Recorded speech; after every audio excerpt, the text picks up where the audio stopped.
Ya, Assalamualaikum warahmatullahi wabarakatuh. Sebenarnya terima kasih untuk kesempatan yang telah diberikan kepada kelompok kami.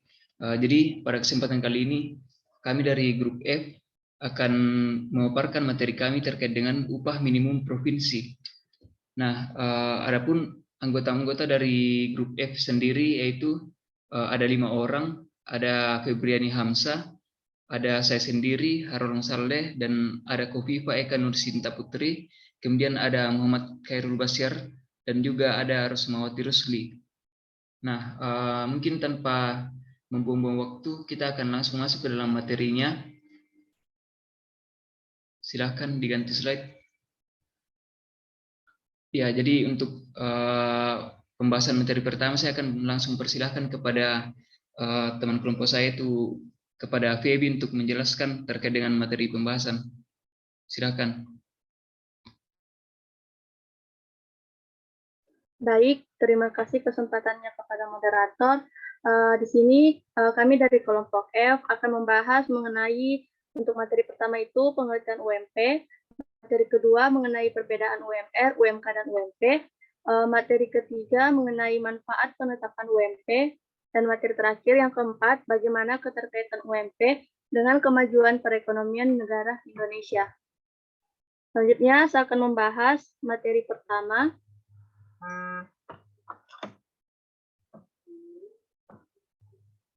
Tunggu ya, jaringan. Oke, materi pertama itu mengenai pengertian UMP. Seperti yang ada di slide, UMP atau upah minimum provinsi adalah jumlah upah minimum yang diterima pegawai ataupun karyawan di sebuah badan usaha. UMP ini mencakup wilayah di suatu provinsi, baik di kota maupun kabupaten. Standar upah minimum ini telah ditetapkan oleh pemerintah dan terdiri dari upah pokok bulanan termasuk tunjangan tetap seperti uang makan, transport, tunjangan kesehatan, asuransi, dan lain-lain. Penetapan upah minimum ini berperan dalam meningkatkan upah para pekerja yang masih berpendapatan di bawah upah minimum. Upah minimum yang ideal akan mampu memenuhi harapan pekerja, pengusaha, dan pencari kerja. Kebijakan upah minimum tidak hanya berdampak pada upah pekerja, dengan tingkat upah di sekitar upah minimum, tetapi juga berdampak ke seluruh distribusi seperti harga, iklim usaha, dan penyerapan tenaga kerja. Untuk tujuan penetapan upah terbagi menjadi dua, ada tujuan makro dan mikro. Pada tujuan makro, contohnya pemerataan di mana upah minimum akan mempersempit kesenjangan antara pekerja buruh tingkat bawah dan tingkat paling atas. Dan sedangkan untuk tujuan di bidang mikro seperti sebagai jaringan pengaman agar upah terendah tidak semakin merosot dan meningkatkan penghasilan pekerja atau buruh di tingkat terendah serta meningkatkan etos dan disiplin kerja. Mungkin hanya itu dari saya kembalikan ke moderator. Terima kasih. Ya, baik. Jadi itu tadi dari pengertian UMP yang telah dijelaskan oleh Feby, dan selanjutnya kita akan menjelaskan bagian di slide selanjutnya, yaitu akan dijelaskan oleh teman saya, saudara Muhammad Khairul Basyar.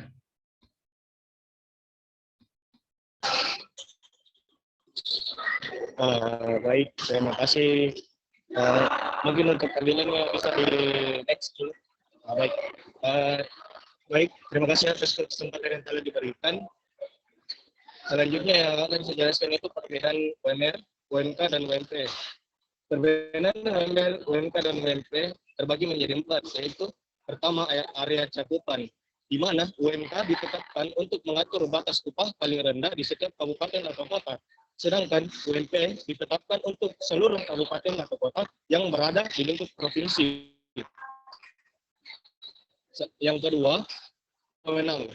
Perbedaan UMK dan UMR dilihat dari orang yang mengesahkan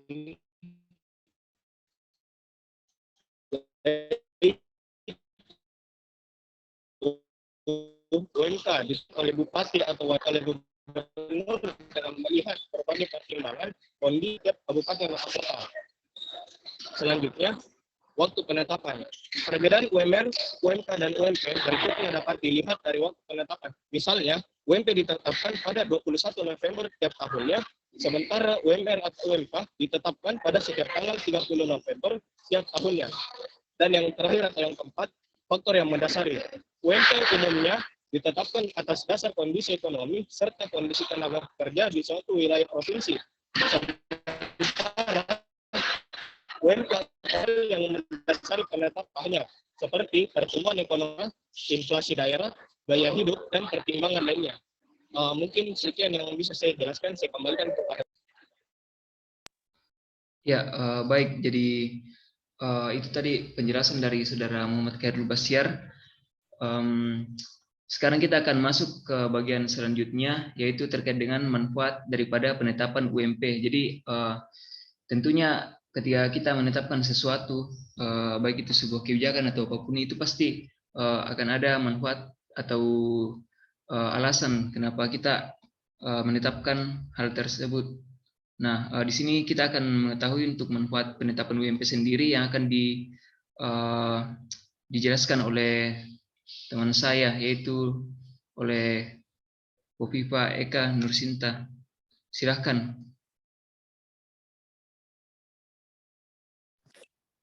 Oke, baik. Terima kasih kesempatannya moderator. Kali ini saya akan menjelaskan materi manfaat penetapan UMP. Terbagi atas dua, yaitu bagi pekerja dan bagi perusahaan. Untuk pekerja, manfaat UMP ada 3, yaitu meningkatkan produktivitas para pekerja dapat meningkatkan taraf hidupnya, dan pekerja dapat memenuhi kebutuhan hidup sehari-hari. Bagi perusahaan juga terdapat 3 manfaat UMP.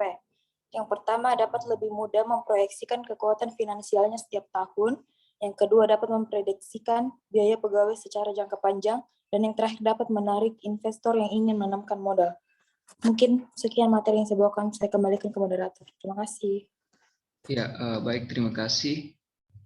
Sekarang kita akan lanjut ke bagian selanjutnya, yaitu terkait dengan seperti apa sebenarnya keterkaitan antara UMP dengan kemajuan perekonomian negara Indonesia. Nah, ini akan coba dijelaskan oleh teman saya, itu Rosmawati Rusli. Saya persilahkan. Ya, terima kasih atas waktu yang telah diberikan. Jadi, selanjutnya itu kita akan membahas bagaimana keterkaitan upah minimum UMP dengan kemajuan perekonomian negara Indonesia. Nah, seperti yang kita ketahui bahwa upah minimum provinsi merupakan salah satu standar atau indikator yang bisa kita jadikan sebuah acuan untuk menilai apakah perekonomian di suatu daerah atau negara itu memperlihatkan kinerja yang baik. Ketika perekonomian itu berjalan dengan baik, terus mengalami perkembangan dan kemajuan, maka seharusnya upah yang ada di daerah tersebut juga akan terus mengalami kenaikan. Kemudian kebijakan upah minimum harus ditetapkan untuk meningkatkan kehidupan yang layak, khususnya bagi para pekerja, tetapi juga tanpa merugikan kelangsungan hidup perusahaan yang bisa mengancam keberlanjutan kondisi ekonomi dan produktivitas nasional. Mungkin sekian dari saya kembalikan kepada moderator. Ya, baik, terima kasih untuk penjelasannya. Sekarang kita akan lanjut ke bagian selanjutnya. Ya, baik. Jadi mulai dari sini saya akan coba untuk menjelaskan. Jadi di sini sebenarnya bisa kita lihat ada sebuah grafik yang dimana pada grafik ini kita bisa melihat bahwa grafik ini mencakup ada 6 daerah, ya, ada 6 daerah yang ada di Indonesia, atau bisa kita katakan 5 pulau besar lah yang mewakili. Nah, sebenarnya berdasarkan data yang kita punya, sebenarnya kita punya semua provinsi yang ada, yaitu sekitar 34 provinsi. Namun menjadi suatu hal yang sulit ketika kita mencoba untuk menyatukan semuanya dalam sebuah grafik. Makanya kita mencoba untuk mengambil saja satu-satu provinsi dari setiap pulau yang ada. Nah, di sini kita dapat ada dari Kalimantan, Sulawesi, Sumatera, Papua, Jawa, dan dari ibu kota juga kita ambil, yaitu Jakarta.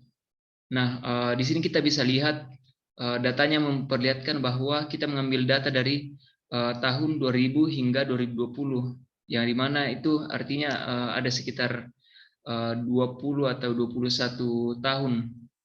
Nah, dari grafik ini sendiri sebenarnya kita bisa lihat bahwa semua garis yang ada itu dia memperlihatkan bahwa dia terus mengalami kenaikan dari tahun ke tahun. Namun yang kemudian menjadi cukup berbeda adalah kita bisa melihat bahwa di sini ada daerah Jakarta yang kemudian UMP-nya itu bisa kita katakan sangat agresif kenaikannya. Nah, sehingga dia condong lebih vertikal atau lebih congkak ke atas daripada grafiknya sendiri. Kemudian di bawahnya itu ada Jawa dan juga ada Sulawesi, kemudian Sumatera, Kalimantan, dan di bawahnya juga ada Papua. Nah, sebenarnya dari sini bisa kita lihat, kita bisa mengambil kesimpulan bahwa UMP sebenarnya secara keseluruhan kita lihat dari pulau-pulau itu sebenarnya dia terus mengalami kenaikan, meskipun memang tetap ada yang kemudian membedakan daripada UMP setiap provinsi tersebut. Nah, kalau kita bertanya kenapa dia berbeda, ya itu tadi sudah dijelaskan di awal bahwasanya setiap daerah itu dia punya alasannya sendiri untuk kemudian menetapkan UMP demikian. Nah, Jakarta sendiri kan kita tahu bahwa Jakarta adalah pertama ibu kota dan dia juga adalah pusat daripada perekonomian yang terjadi. Jadi di bagian-bagian Pulau Jawa itu menjadi pusat perekonomian daripada negara Indonesia sendiri, dan di sana wilayah yang kemudian penduduknya sangat besar, bahkan hingga 150-an juta. Nah, itu menjadi alasan juga kenapa di sana condong lebih besar untuk upah minimum provinsi sendiri yang kemudian berlaku. Nah, bisa dilanjutkan di next slide-nya.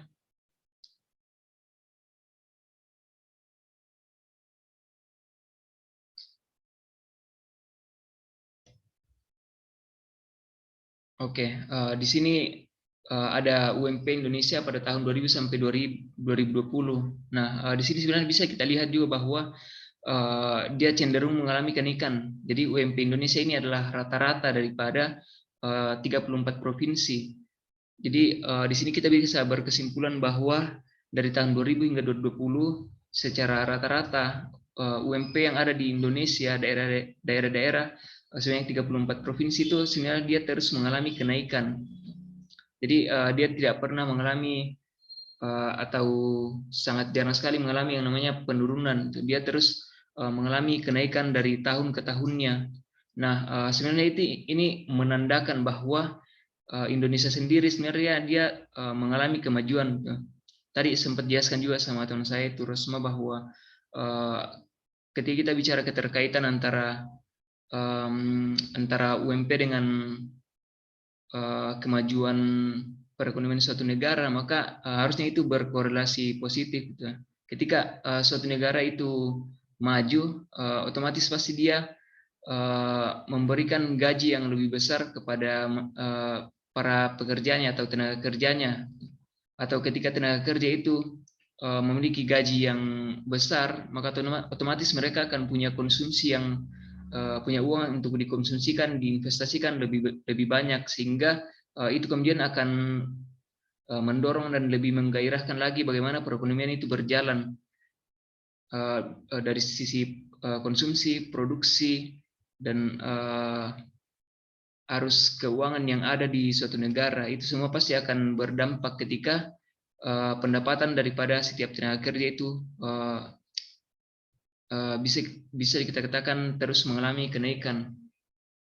Mungkin kurang lebihnya seperti itu yang bisa kami paparkan terkait dengan materi kami mengenai UMP atau upah minimum provinsi yang kemudian ditetapkan di daerah-daerah yang ada di Indonesia. Mungkin sekian saja yang bisa kami paparkan. Terima kasih untuk teman-teman yang sudah mau untuk mendengarkan. Sekian, terima kasih.